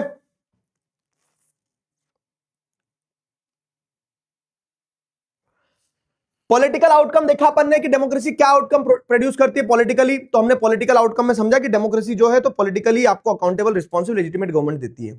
इकोनॉमिकली क्या डेमोक्रेसी इकोनॉमिक ग्रोथ और डेवलपमेंट गारंटी करती है? ना जी ना, लेकिन फिर भी चाहेंगे डेमोक्रेसी को ही। क्या डेमोक्रेसी इकोनॉमिक इनइक्वालिटीज और पॉवर्टी को रिड्यूस कर देती है? ना जी ना, फिर भी चाहेंगे हम उसी को, डेमोक्रेसी को। क्यों? क्योंकि इकोनॉमिक इनइक्वालिटीज और पॉवर्टी तो non democratic form of government में भी है। तो अब जब रोना यहां भी है, रोना यहां भी है, तो क्यों ना, मतलब ऐसा बोलते ना कि शादी करके आपको इधर भी रोना है, शादी करके आपको उधर भी रोना है, तो इट्स बेटर करके रो लो। ऐसा लोग एग्जांपल देते हैं, मैं तुम्हें कुछ वो नहीं बता रहा हूं, तो इट्स बेटर करके रो लो। ठीक है, तो जो एसोसिएटेड एडवांटेज है उसके साथ में कि आपको घर भरा हुआ लगेगा, आपके पास कोई व्यक्ति रहेगा, तो वो उसके एसोसिएटेड एडवांटेज ये है कि जो एसोसिएटेड डिसएडवांटेज आ रहे हैं उसको आदमी इग्नोर कर देगा कि चलो ठीक है यार फैलेंगे। ठीक है, समझ में आया?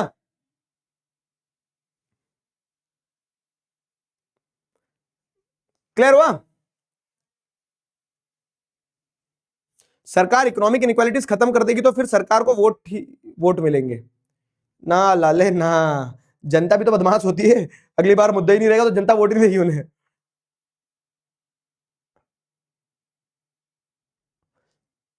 सिलेबस खत्म होने के बाद क्या करोगे? अभी आज नेक्स्ट टॉपर्स के चैनल पे एक वीडियो आएगा, देख लेना क्या होगा उसके बाद। कर लो ना तो फिर आप, अबे चल जा हट। कर लो ना तो आप। सोशल आउटकम क्या प्रोड्यूस करती है डेमोक्रेसी? समझना, सोशल आउटकम मतलब क्या है कि सामाजिक स्तर पर डेमोक्रेसी क्या आउटकम देती है आपको। आप क्या एक्सपेक्ट करते हो? आप ये एक्सपेक्ट करते हो कि डेमोक्रेसी सोशल डाइवर्सिटी को अकोमोडेट करती है या नहीं करती है। सोशल डाइवर्सिटी का मतलब क्या होता है कि जो समाज में अलग अलग प्रकार के लोग होते हैं ना, वो सोशल डाइवर्सिटी का पार्ट है। ठीक है, कि हिंदू है, मुस्लिम है, तमिल बोलने वाले हैं, तेलुगु बोलने वाले, मराठी बोलने वाले, गुजराती बोलने वाले हैं, तो ये सोशल डाइवर्सिटी, सामाजिक भिन्नता जिसे कहेंगे।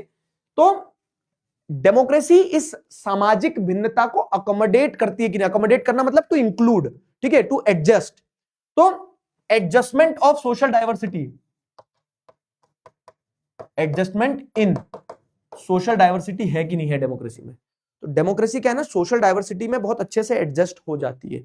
कैसे डेमोक्रेसी सोशल डाइवर्सिटी में बहुत अच्छे से एडजस्ट होती है वो मैं समझाता हूं आपको।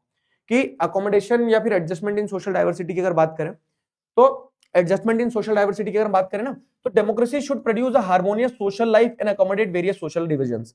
क्यों? क्योंकि नॉन डेमोक्रेटिक गवर्नमेंट्स कभी भी उस चीज का ध्यान नहीं देती। अच्छे समझना, टॉपिक का फ्लो मत तोड़ना।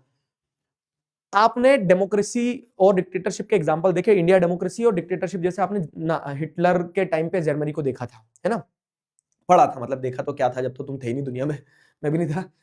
तो अब उस केस में क्या देखा आपने कि हिटलर जो था, हिटलर को अगर नॉर्डिक जर्मन आर्यन रेस के लोग पसंद आ गए तो हिटलर ने जो ज्यूज थे, कलर्ड थे, जिप्सीज थे, उन सबका क्या कर दिया, सबका उन्होंने एक तरह से क्या खचक खचक खचक खचक सबको मारपीट दिया, है ना। तो हिटलर ने डाइवर्सिटी को साथ रखने का, अकोमोडेट करने का, एडजस्ट करने का सोचा ही नहीं। मेरे मन को भाया, मैंने ज्यूस को काट के खाया, हिटलर ने ये बोल दिया, ठीक है। तो हिटलर ने क्या किया, हिटलर ने अत्याचार मचा दिया, अकोमोडेट नहीं किया डाइवर्सिटी को। लेकिन डेमोक्रेसी में ऐसा नहीं कर सकते हो आप। डेमोक्रेसी में क्या होता है ना, democracy is the only form of government जो ये इंश्योर करेगी कि हार्मोनियस तरह से सोशल लाइफ रहे। हार्मनी मतलब क्या, कि शांतिपूर्ण तरीके से समाज में सबका जीवन चल रहा हो, ठीक है। अलग अलग सोशल ग्रुप से, कोई हिंदू है, कोई मुस्लिम है, कोई गुजराती बोलता है, कोई तमिल बोलता है, कोई पंजाबी बोलता है, कोई मेल है, कोई फीमेल है, ठीक है, कोई पता नहीं कौन सा जेंडर है। तो सभी लोग जो है, ठीक है, सभी लोगों को लेकिन बराबर अधिकार हो, सभी लोग साथ में रहे। ये सिर्फ आप डेमोक्रेसी में पा सकते हो, डेमोक्रेसी में मिल सकता है। Non democratic form of government में इस चीज को एंटरटेन ही नहीं किया जाएगा। Non democratic form of government में इस चीज को क्या किया जाएगा ना, non democratic form of government में इस चीज को टॉलरेट ही नहीं किया जाएगा, समझे। तो ये एक डेमोक्रेटिक गवर्नमेंट की विशेषता है, ये आउटकम एक डेमोक्रेटिक गवर्नमेंट प्रोड्यूस करती है। ये सोशल अकोमोडेशन की पॉसिबिलिटी डेमोक्रेसी में ही होती है। तो क्या आउटकम प्रोड्यूस करती है, तो democracy ensures accommodation of social diversity, ठीक है। तो डेमोक्रेसी की जो एबिलिटी है, ability to handle social differences, divisions and conflict, is thus a definite plus point of democratic regime, ठीक है। ये अपने आप में डेमोक्रेटिक रिजीम का एक डेफिनेट प्लस पॉइंट है, ठीक है। इस चीज से डेमोक्रेसी में आपको डेफिनेटली एक फायदा मिलता है, इस चीज से डेमोक्रेसी में आपको डेफिनेटली एक फायदा मिलता है, एक प्लस पॉइंट मिलता है, ठीक है। और अब डेमोक्रेसी में डाइवर्सिटी को अकोमोडेशन होगा, डेमोक्रेसी डाइवर्सिटी को बहुत अच्छी तरह से हैंडल कर पाएगी, वो दो फैक्टर्स पे डिपेंड करता है। जैसे कि एग्जांपल देता हूं, श्रीलंका पढ़ा था, श्रीलंका, ठीक है। हमने पावर के बारे में पढ़ा था, पावर शेयरिंग के बारे में मैंने बताया था कैसे पावर शेयरिंग प्रूडेंशियल इसलिए भी जरूरी है, moral reason, prudential reason. Sri Lanka की कहानी पढ़ी थी, ध्यान आ रहा है पावर शेयरिंग में। श्रीलंका में अपन ने जब कहानी पढ़ी थी, तुमने एक चीज देखी होगी क्या, कि जो छोटे भाई बड़े भाई वाला एग्जांपल दिया था मैंने तुम्हें, ठीक है, ध्यान आ रहा है। रिजीम मतलब गवर्नमेंट, रिजीम मतलब गवर्नमेंट, क्लियर हो रहा है। ये समझ में आया कि डेमोक्रेसी ही वो गवर्नमेंट है जहां पे अलग अलग डाइवर्सिटी को अकोमोडेट किया जा सकता है। नॉन डेमोक्रेटिक गवर्नमेंट में तो कोई गुंजाइश ही नहीं है। क्लियर है, क्लियर हुआ।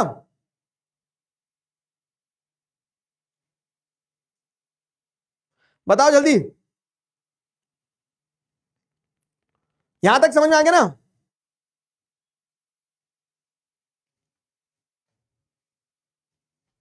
ठीक है, तो हमने हाँ हाँ, वेरी गुड। तो very good, very good, very good. तो अब आपको क्या क्या समझ में आ रहा है, क्या बता रहा था यार मैं, इंपॉर्टेंट चीज बता रहा था। हाँ, तो श्रीलंका जो है, तो श्रीलंका में भी आपको ये देखने को मिला था कि श्रीलंका जो है, तो श्रीलंका में डेमोक्रेसी जो है, श्रीलंका में डेमोक्रेसी जो है थी, लेकिन फिर भी वहां कंफ्लिक्ट हुआ, वहां अकोमोडेशन नहीं हो पाया। डेमोक्रेसी होने के बावजूद भी सिन्हालाज और तमिल्स लड़ लिए। तो whether democracy will be able to handle the differences और सोशल डिफरेंसेस, वो दो फैक्टर्स पर डिपेंड करते हैं। दो कंडीशंस हैं टू अचीव दिस, कि अकोमोडेशन हो सोशल डाइवर्सिटी का। वो दो कंडीशन क्या है, कि majority needs to work with minority. Democracy में ऐसा नहीं है कि मेजोरिटी है तो मेजोरिटी अपनी चलाए, मेजोरिटी माइनॉरिटी दोनों को साथ में काम करना पड़ेगा। जैसे इंडिया में अगर आज आप देख रहे हैं, तो इंडिया में अगर अकोमोडेशन ऑफ सोशल डाइवर्सिटी हो रहा है, हिंदू मुस्लिम सिख ईसाई साथ में रह पा रहे, तो इसलिए रह रहे हैं क्योंकि जो हिंदूज है मेजोरिटी में, वो माइनॉरिटीज को अपने साथ लेके चल रहे हैं, ठीक है। माइनॉरिटीज और मेजोरिटी दोनों मिलकर साथ काम कर रही है, तब जाके देश चल पा रहा है। नहीं तो ऐसे तो फिर लड़ेंगे। जैसे श्रीलंका में थी डेमोक्रेसी, लेकिन वो लड़े क्यों, क्योंकि उन्होंने साथ एक दूसरे के काम करने की नहीं सोची। दूसरी चीज जो आपको ध्यान रखना होगी क्या, कि two conditions to achieve this, कि अकोमोडेशन हो सोशल डाइवर्सिटी का। तो पहला तो majority needs to work with minority, और दूसरा क्या है, rules by majority does not become rule by majority community in terms of religion और रेस और लिंग्विस्टिक ग्रुप्स। ये अच्छे से समझना कि डेमोक्रेसी में हम कहते हैं ना रूल ऑफ मेजोरिटी होता है, तो rule of majority of vote होना चाहिए, rule of majority of opinion होना चाहिए, कि मैं आज इस पार्टी को वोट दे रहा हूं और ये पार्टी को सब लोग वोट दे रहे हैं, तो मैं मेजोरिटी का हिस्सा हूं। और अगर मैं कल को इस पार्टी को वोट दे रहा हूं लेकिन सब लोग इस पार्टी को वोट नहीं दे रहे, तो मैं माइनॉरिटी का हिस्सा भी हूं। तो मेजोरिटी माइनॉरिटी है ना, आपकी वोटिंग प्रेफरेंस के हिसाब से तय होना चाहिए। ये मेजोरिटी रूल का मतलब ये ना हो जाए कि कोई मेजोरिटी कम्युनिटी रूल करे on the basis of religion, race और लैंग्वेज। अगर आप बोल रहे हो कि डेमोक्रेसी में देयर शुड बी मेजोरिटी, और आप बोलते हो कि डेमोक्रेसी में there should be majority, India में हिंदूज मेजोरिटी में, तो हिंदूज ही रूल करे, तो ये तो फिर क्या हो जाएगा ना, अकोमोडेशन नहीं होगा। ये तो एक तरह से आप क्या देख रहे हो, कम्युनलिज्म हो जाएगा, ये तो दिक्कत हो जाएगी। तो जो रूल ऑफ मेजोरिटी की बात हो रही, तो rule of majority by majority community नहीं होना चाहिए on the basis of religion, race और लैंग्वेज। वो रूल ऑफ मेजोरिटी मतलब होना चाहिए rule of majority on the basis of their voting preference, जिसके चलते हर आदमी को मेजोरिटी में आने का और माइनॉरिटी में आने का मौका मिले उसके वोट के हिसाब से, समझे? तो ये दो चीजों का ध्यान रखना होता है, समझ में आया? ये दो चीजों का ध्यान रखना होता है, तभी क्या होता है, तभी सिस्टम चल पाता है सही।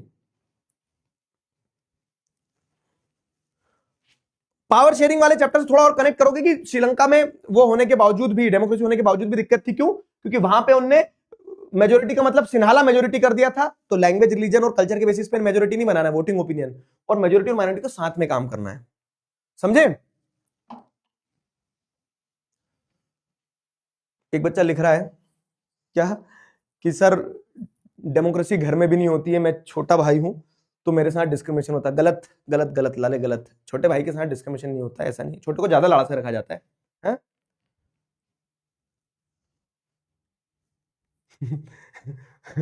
कितने बच्चे घर के छोटे बच्चे हैं, कितने बच्चे घर के छोटे बच्चे हैं?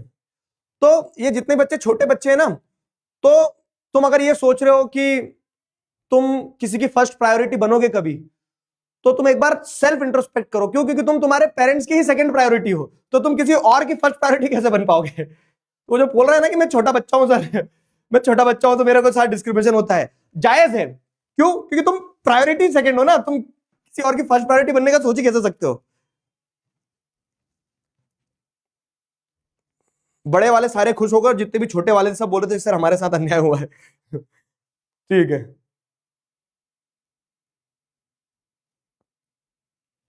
एक बच्चा लिख रहा पहली बार बड़े होने का सर सुख मिला है कि किसी ने बोला कि हम किसी की फर्स्ट प्रायोरिटी है।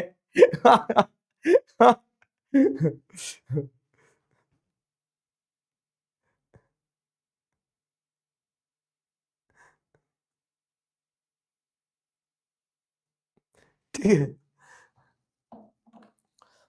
यही है। तो जो बच्चे हाथ ऊपर कर रहे थे ना कि मैं घर का छोटा बच्चा हूं, लड़का हूं, तो ध्यान रखना तुम किसी और की फर्स्ट प्रायोरिटी बन ही नहीं सकते, क्योंकि तुम अपने पेरेंट्स की ही सेकंड प्रायोरिटी हो। तो इस स्टेटमेंट के बाद में सारे बड़े बच्चों के मन में एक बार खुशी का माहौल छा गया है कि चलो किसी ने तो हमारा साइड लिया। Accommodation of social diversity clear हुआ? तो अब अगला आ जाओ, dignity and freedom of citizens. Dignity and freedom of citizens, चलो इकलौते वाले आ रहे हैं। कुछ बोलूंगा तो विवाद हो जाएगा, रहने दो। जो लिख रहे हैं ना कि हम इकलौते हैं,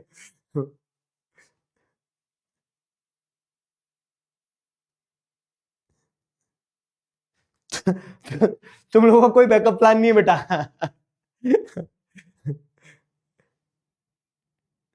चलो अब dignity and the freedom of citizen. तो democracy dignity and the freedom of citizen produce करने में क्या आउटकम प्रोड्यूस करती है? तो समझना हाँ कि डेमोक्रेसी और डिक्टेटरशिप में अगर आप देखोगे ना, तो democracy stands highest when it comes to the ensuring dignity and freedom of citizens. Citizens की फ्रीडम और डिग्निटी की बात जब आती है, तो सिटीजंस की फ्रीडम और डिग्निटी की जब बात आती है, तो डेमोक्रेसी से अच्छा कुछ हो ही नहीं सकता है।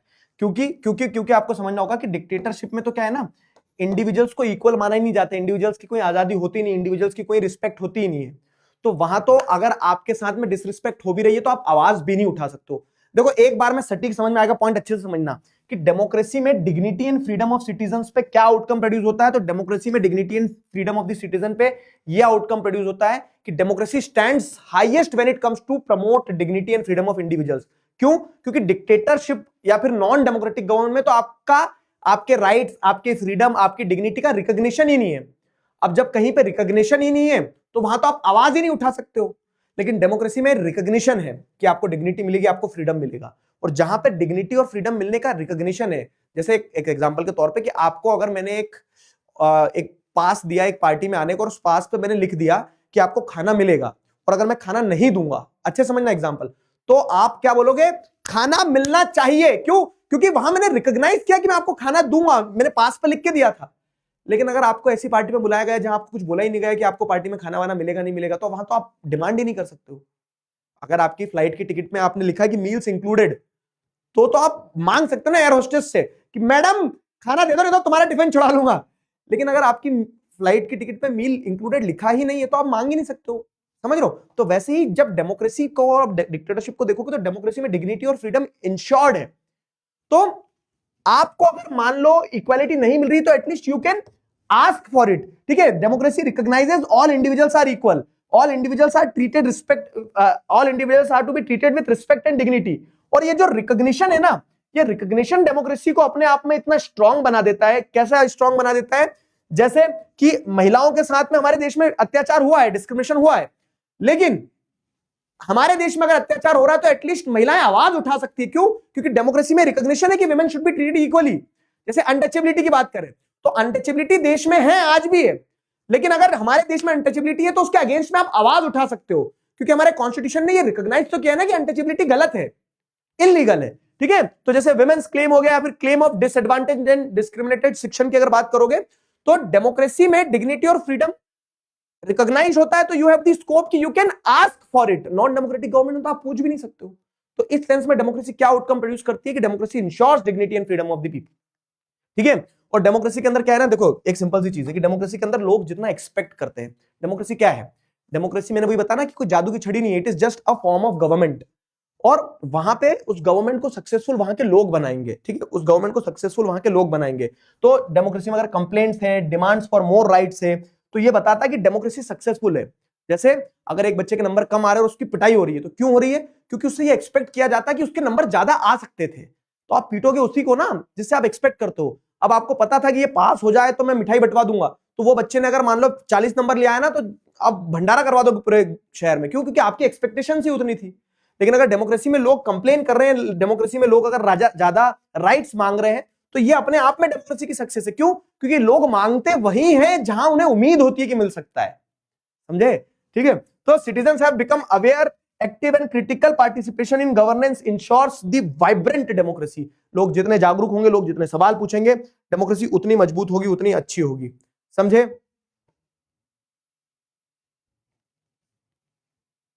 ठीक है? क्लियर हुआ?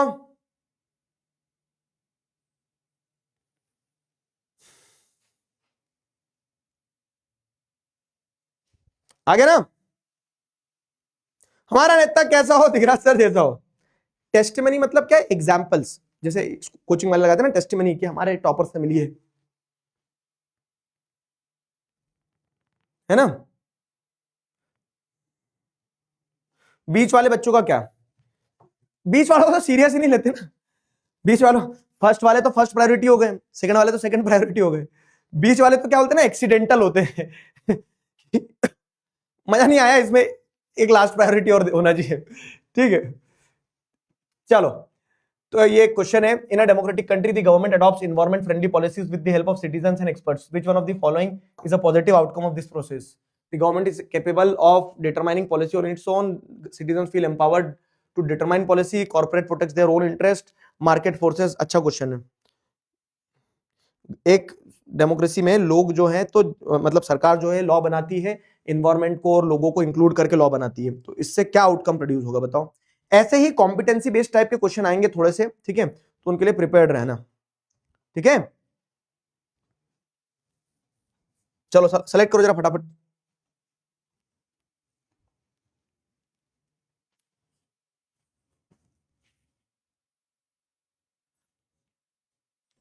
Well, now it's time to create DSR party. हाँ, बनाएंगे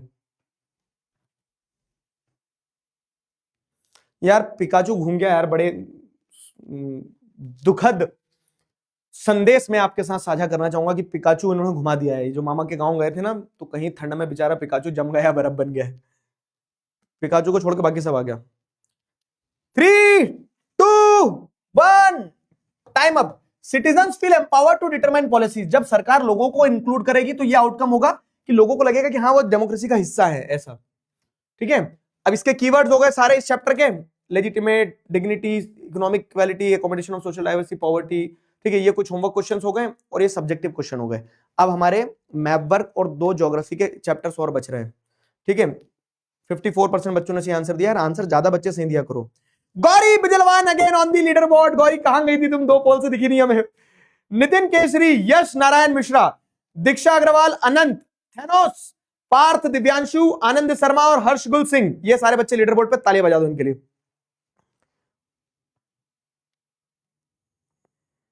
दूसरा पिकाचू लाएंगे अब। देखो, how democracy is better than other form of government, वो 5 point. How does democracy establish accountable, responsible, legitimate government, तीनों एक एक करके समझाना, 3 नंबर का। Examine the role of government policies in promoting economic growth in India, तो आप बताओगे कि इकोनॉमिक ग्रोथ के लिए डेमोक्रेटिक गवर्नमेंट जो है स्टेप्स लेती है, लेकिन इकोनॉमिक ग्रोथ डेमोक्रेसी में गारंटीड नहीं होती, वो वाला पॉइंट लिखना है आपको। Analyse the importance of democracy in reducing poverty and inequality, तो आप बताएंगे कि पॉवर्टी और इनइक्वालिटी डेमोक्रेसी में रिड्यूस नहीं होती है। एक अल्ट्रा रिच सेक्शन है जो disproportionate share of wealth enjoy करता है, and those at the bottom are left with only few assets. Poverty है, poor constitute a huge proportion of vote, लेकिन उसके बावजूद भी कोई पॉलिटिकल पार्टीज पूरी तरह से पॉवर्टी खत्म करने पे कीन नहीं है। Analyse the importance of democracy in accommodation of social diversity, तो डेमोक्रेसी सोशल डाइवर्सिटी को अकोमोडेट करती है, ठीक है। कैसे कि डेमोक्रेसी ही एक वो फॉर्म ऑफ गवर्नमेंट है जो डिफरेंट डिफरेंट ग्रुप्स को एक साथ लाने की बात करती है। Explain 5 basis for assessing the outcomes of democracy, 5 basis लिखो for assessing the outcomes of democracy. तो अब देखो क्या है, 5 बेसिस में क्या है, अकाउंटेबल, रिस्पॉन्सिव, लेजिटिमेट गवर्नमेंट वाला चीज हो गई, एक पॉलिटिकल आउटकम, इकोनॉमिक आउटकम। आप इकोनॉमिक जो पूरे टॉपिक्स थे ना 5, कौन कौन से, ये कि 5 बेसिस बताओ आप डेमोक्रेसी के आउटकम को जिस पे असेस करोगे, तो आप ये लिखोगे, एक सोशल आउटकम ये है, दूसरा सोशल आउटकम ये है, एक इकोनॉमिक आउटकम ये है, एक इकोनॉमिक आउटकम ये है, और एक पॉलिटिकल आउटकम ये है। तो democratic government produces responsive, legitimate and accountable, responsible, legitimate government, तो ये एक पॉइंट बनेगा आपका कि इस पे क्या आउटकम प्रोड्यूस करती है डेमोक्रेसी, ठीक है। Democratic government produces economic growth and development, तो इस पे क्या आउटकम है, समझ में आया। तो ये पूरे चैप्टर का एक क्वेश्चन बनाया मैंने, समझ गए, पूरे चैप्टर का एक साथ एक क्वेश्चन बनेगा। चलो, क्लियर है सबको,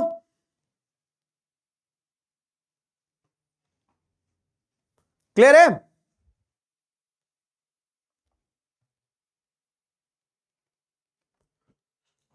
छुट्टी दे दो सर, आप गौरी के टॉप होने पे इतने खुश क्यों होते हो यार, क्योंकि वो बार बार आती ना टॉप, इसके लिए। बाकी सारे बच्चे मेरे प्यारे बच्चे, लाओ गुलगुल कर दूं तुम्हें, ठीक है।